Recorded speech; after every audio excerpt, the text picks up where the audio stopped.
شہزادی کی انوکھی پہیلی۔ بہت بڑے ملک کی اریبہ شہزادی تھی۔ وہ کہتی ہے جو بھی یہ پہیلی سلجھائے گا اس سے میں شادی کروں گی۔ جو بھی شہزادہ آتا اریبہ اس سے کہتی کہ میرے پاس ایک شیر، بکری اور گھاس کی گٹھڑی ہے، تم نے ان تینوں کو حفاظت سے دریا پار کروانا ہے۔ یہ چھوٹی سی کشتی ہے، اس میں ان میں سے صرف ایک چیز ہی کو کشتی میں لا سکتے ہو، ان سب کو باری باری دریا پار کروانا ہے۔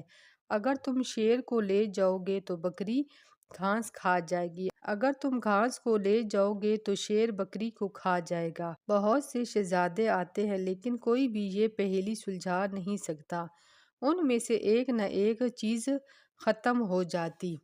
آخر کار ایک دن چرواہا آتا ہے، وہ کہتا ہے یہ میں کر لوں گا۔ اریبہ کہتی ہے کہ بڑے بڑے عقل مند شہزادے یہ نہیں کر سکتے، تم اس کو کیسے کرو گے؟ پھر چرواہے کو شیر، بکری، گھاس کی گٹھڑی دے دی جاتی ہے۔ اب چرواہا سب سے پہلے بکری کو دریا پار لے جاتا ہے، کیوں نہ کہ شیر تو گھاس کھا نہیں سکتا، پھر واپس آتا ہے، گھاس کو لے جاتا ہے۔